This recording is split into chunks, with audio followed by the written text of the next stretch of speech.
everyone, my name is Rhonda Ellis. I'm the Service District Educator for the Denver, Colorado, and Western Slope areas.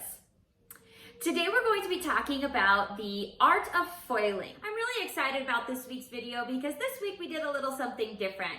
I went in and created a Google Classroom. This is a free service. It's a free app for you to download. Again, it's called Google Classroom. And you can access all of this information I have here by typing in this code right here. I will make sure that that's a little bit clearer for you within this video. On Google Classroom, what I have put there for you is I have put in finished photos of what each stitch looks like. So how it looks in a finished result. I have also put in a close-up of each stitch with a colored background so that you can really see the variance in each stitch. I've also created a notes document for you to print, or you can use that document digitally if you like. I also uploaded a blank head form. That is a printing situation only, but I figured if you could use it here, you might be able to use it other places as well, and you can continue to print it as many times as you like from this Google Classroom that I've created. So again, a blank head form. This week's video will also be posted there, so if you want to refer back to it over and over, it'll be right there for you to refer to. And I will be posting last week's, which was a blowout, with corresponding documents with that as well. Before we get started with our mannequin, there are 3 key points to the art of foiling that I wanted to discuss with you really quick. By utilizing these 3 key components, we can get so many different looks and have so much fun with foiling. The first one is foil placement. We have diagonal backs, which create soft, round movement away from the face. Diagonal forward, which creates soft, round movement towards the face. A horizontal section, which creates the illusion of weight and width and works very well with fine, thin hair. And a vertical section, which creates the illusion of length with ribbons of color and works wonderful with layered or long hair. The second component is stitching. Micro stitching creates a subtle or blended look. Natural or regular stitching creates contrast or dimension. Slices create diffused color. And a slice, skip, slice creates ribbons of color. The third component is easements. A 1-inch easement will create 25% of the hair appearing to be highlighted or lowlighted. 1/2-inch easements will create 50% of the hair appearing to be highlighted or lowlighted. A 1/4-inch easement will create 75% of the hair appearing to be highlighted or lowlighted. I have parted off my mannequin in 4 different quadrants. We're going to be utilizing a different foil placement in each quadrant.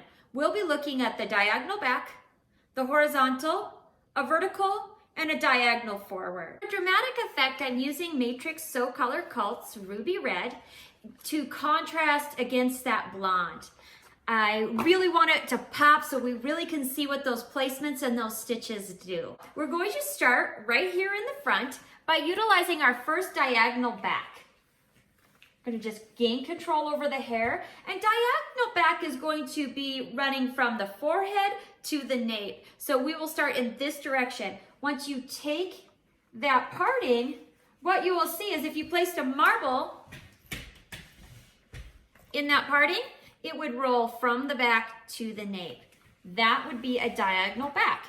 I'm going to take this remaining hair and pin it out of my way, and we're going to use a micro stitch. Again, I want you to notice that my easements are large, and I'm doing that for demonstration purposes. We're going to do a micro stitch. We're going to come in, and a micro stitch again is just a very subtle blended effect, and it's a very small stitch, a very tiny stitch. We're looking at right around that 1/8 of an inch, definitely no more than that 1/4. So we really want to pay attention to how much hair we're going to pick up. Pick up our foil.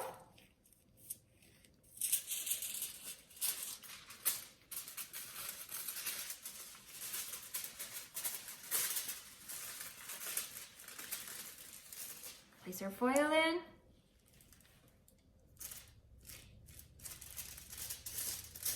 saturate with our color, making sure we get a nice even saturation.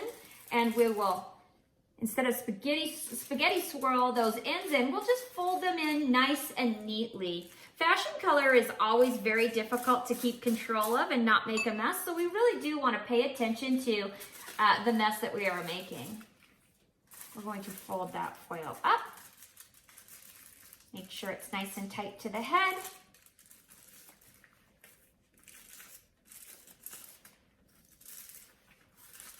There we go. Moving on to our next one. This next section I'm going to take is going to be again, this whole quadrant will be diagonal backs. So we are doing that diagonal back, and we will be doing a regular or a natural stitch. A regular or natural stitch is going to give us a lot of contrast, a lot of dimension, and we're going to take about a 1/4 inch of the hair. Again, I kind of like to just make little circles so I get a nice natural blend. Remember in the beginning of the video, I stated that I did take some pictures of what these look like up against a colored piece of paper. So what I did, and these pictures are there on the digital classroom or the Google Classroom, is I came in and I placed it down so you can really see the effect of what that stitch looks like. So please go ahead and go take a look at that. It was the best way I could get that information to you, or the easiest way. This one is a natural stitch. Again, it's going to create a large contrast or dimension. And we're going to paint, paint, paint. We're going to make sure that our hair strand is evenly saturated all the way through, folding those ends of that hair in versus spaghetti swirling so we don't end up with a mess. And we're going to fold, fold. Make sure that foil is nice and tight to the head. And moving on, I do want to remind everyone that I am using large easements so that we can really get the effect of what these look like. When we dry this out, what does that stitch actually look like? Again, we have our diagonal back, so from the forehead to the nape is what a diagonal back looks like. There we go.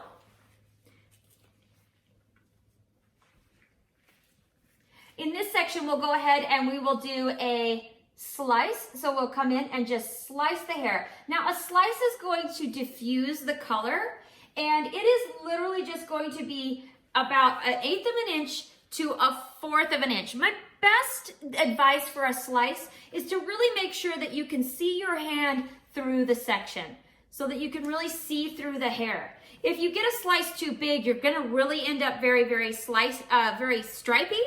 And you don't want that to happen. And you can also get so large that you'll end up with instant regrowth.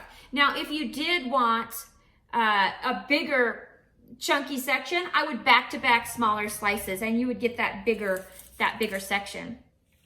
So here we go again. We're going to pick up our foil.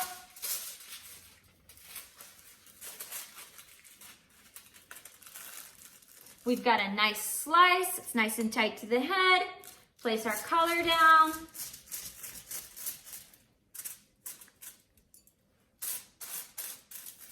Fold in those ends to keep it nice and neat, making sure everything's evenly saturated. So I get that nice vibrant color all the way through. We'll fold that up to keep it separated from everything else. And that was our sliced section. Just want to make sure that foil is nice and tight to the scalp.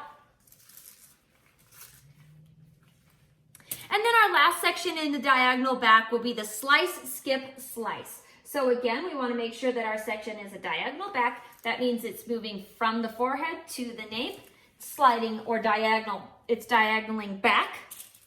I'm going to pin the remaining hair out of my way just so I can have a nice clean surface to work from. And I'm going to slice out about a 1/2 inch, skip about a 1/4, slice out about a 1/2 inch, skip a 1/4, slice out a 1/2 inch, skip a 1/4, and slice out one more time. Again, you can really see this on my pictures on Google Classroom where I've laid it down and you can really see the striping effect. This is going to create ribbons of color. You should be working in that 1/8 to a 1/2 inch, I'm sorry, excuse me, 1/8 to a 1/4 inch slice, nothing too thick, so that you don't get that instant regrowth and you can control the hair, and that you'll get even saturation. Saturate the hair, move that color through so I get a nice even color, fold in those ends.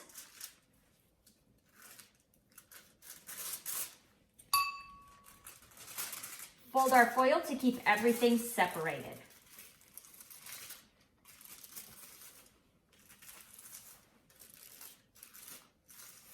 There we go. Those are our diagonal backs. Now we're going to do horizontals.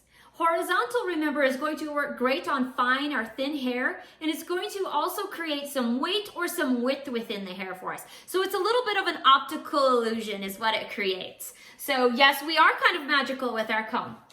And remember again, my easements are going to be wide, and that is for demonstration purposes only. So I've taken a horizontal parting. Horizontal means it's running across the head from left to right, right to left. It's a straight across parting. I'm going to remove the remaining of this hair out of my way so that I have a nice open surface to work with. And we'll start with that micro stitch once again. So we're coming in, that micro stitch gives us that subtle blended effect. It should be no more than about 1/8 of an inch. And again, I like to take little circles. You can zigzag it, but you do want that slight blend in there. It's going to be very fine. I feel like it might be a little too fine back here, so I'm just going to take a little bit more. We'll get our foil.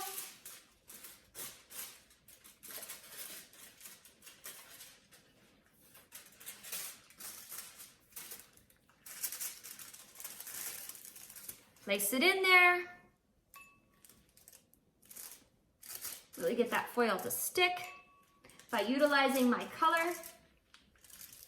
And we have completed the diagonal backs and horizontals. Our next quadrant will be vertical sectioning. Vertical sectionings can be quite challenging. My recommendation for working on the back of your guest's head in a vertical section is to have them lean forward and almost put their head on their knees. This is going to give you a surface to work on. As you can see, I've done so with my mannequin. Now, vertical sections are going to create that length or that illusion of length on the hair, and it's going to create a ribbon of color. I'm going to be really excited to show you our end results on this because I think you'll be quite surprised in what we get. And we'll start working on our diagonal forward. Now, much like diagonal back, it's going to be diagonal in the opposite direction. So now we're going to go from the top of the head to the chin, and that will be our diagonal back. So you can see, diagonal forward. And this will be our diagonal forward. Now, if we placed a marble in there, it would roll down to her chin. I'm going to move the remaining of this hair out of my way. Now that our mannequin has had the opportunity to process, I've shampooed her, dried her, and let's take a look at some of those results we got. Let's start in that front right quadrant that we did the diagonal backs in. And our first section, we did a micro stitch in. If I use this piece of paper, this white piece of paper, we can really see how well blended that micro stitch and how subtle that pink came to be in that section. The next section we did was a natural or a regular weave. And what we'll see in this is we'll see a lot of depth or a lot of dimension in that section. See all that dimension in there? And that was our natural stitch or our regular weave. The one we did after that in the diagonal backs was we took a slice. And in the slice, what we should see is we should see the color be quite diffused. So we've got a little bit more boldness, but it's very diffused within the blonde. That white really makes it pop. And then our last section that we did on the diagonal backs was a slice, skip, slice. And we can really see those bands of color or those ribbons of color in the hair by utilizing that slice, skip, slice. Let me give you a little bit better. There we go. You can really see those bands of color in there. The other thing I wanted to call out and bring your attention to is because we did that diagonal back, you can see the movement away from the face in our color. And you can see how it just moves everything away from the face. The verticals, what I wanted to call out is we did a micro, a natural or a regular stitch, a slice and a side skip slice on this, and we would not really see the difference unless we held it to the side. So they are going to create that those vertical sections are going to create those ribbons of color and actually bring the eye down and make the hair appear to be longer. It's optical illusion. So we've got those great effects with those verticals in there. The other side, the diagonal forward, would be similar to the diagonal back. It's going to create those round softness, but I want you to notice here is it almost draws the eye forward. How can you see how that color just kind of moves forward right through there? I really hope that you enjoyed watching this. I hope you had some aha moments. If you did, please feel free to share them with me. I would love to hear about something that you picked up on in this video that maybe you didn't know before, or maybe you had just forgotten and it was a great refresher or reminder. Also, I would love to see your work and celebrate your work with you. Should you feel, such as I have, that Ulta Beauty would be a wonderful place to find a home, please feel free to DM me. I would love to discuss Ulta Beauty with you or any of the techniques that you may have seen today. Also, please remember that we've used Google Classroom to provide you with some supporting documents for this tutorial. Remember that the code is FNVSQDS.